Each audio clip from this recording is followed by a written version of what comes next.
Thanks for everyone else. Live look outside right now. And Danny, we're talking a little bit about the change in weather. We see the clouds, but we saw a lot of sunshine earlier. Yeah, and so that's kind of letting you know that we are getting in a weather pattern change. And unfortunately, that big change is going to fall on the weekend. Yeah.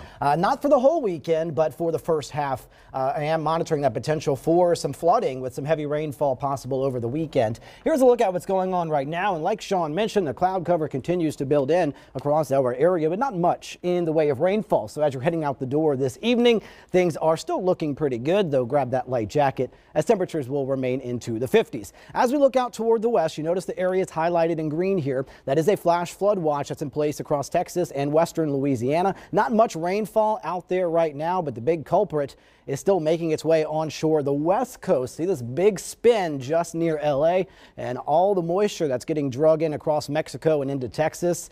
Yeah, that's what's going to be headed our way. Kind of the timing of this area of low pressure as we get throughout the day on Friday, it's still going to be moving across northern Mexico. Not much impact for us there, but look at the low as we get towards Saturday morning and through the evening. It's going to be moving right across our area.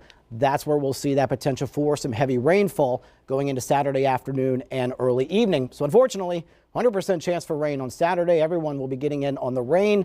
Kind of what's still unclear is how much rainfall each area is going to see. So that's something we'll continue to monitor. Low rain chances on both sides of that, though, Friday and Sunday. And I do expect a little bit of sunshine to return as we get into Sunday afternoon. Here's your hour by hour. If you're heading out the door again this evening, things are looking pretty good. The cloud cover is going to hang tough, though, especially as we go throughout the day on Friday. Most of the rainfall will stay out toward the west, but I still have that 20% chance. You get a few passing showers going into the evening and overnight hours. Here comes our low. 7 o'clock Saturday morning, the heaviest rain is still well off toward the west. I do expect some rain to start, though, as we progress throughout the morning and into the early afternoon. Here we go at lunchtime, the low starting to move through. Where you see the yellows and oranges is our heaviest rainfall potential. So just around lunchtime through the evening hours, this will be marching through. As we get toward the 8-9 o'clock hour, we'll just be clearing the mouth of the Mississippi River and then continuing its journey off toward the east. So as we get into Sunday morning, the rainfall is all but done with,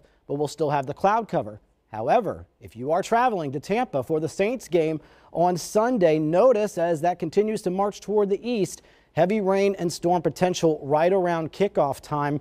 And this will continue to move through into the early afternoon. So if you are going, make sure you pack that rain gear because heavy rain through kickoff and into the afternoon, but a warm 72 degrees as we get into the afternoon. As far as our rainfall totals here locally, remember the flash flood watch off toward the west. That's where the bullseye is for rainfall through Saturday morning with over 4 to 6 inches of rainfall possible. Then that rain starts to move toward the east as that line of showers and storms moves in. We're getting into that red category, the 2.5 to 4 inches of rainfall. I'm thinking on average 1 to 3 inches of rain with some higher isolated totals, and that could lead to some street flooding. The good news is I'm not seeing much in the way of strong to severe storms as far as any isolated tornadoes or hail. Not seeing that. This looks to just be a rainmaker as we go into Saturday. Gusty winds will also be with us throughout the day. On Saturday, it gets going Friday evening, 15 to 20 mile per hour winds. And then as we progress throughout the day into Saturday and Sunday, it will continue to stay pretty breezy. So our impact day will be on Saturday. Best timing again, mainly in the afternoon to early evening. A cold front will be sweeping through then. We'll get some colder air moving back in for Sunday and into most of next week. But notice those temperatures rising back to the near 70 degrees as we get toward Thursday.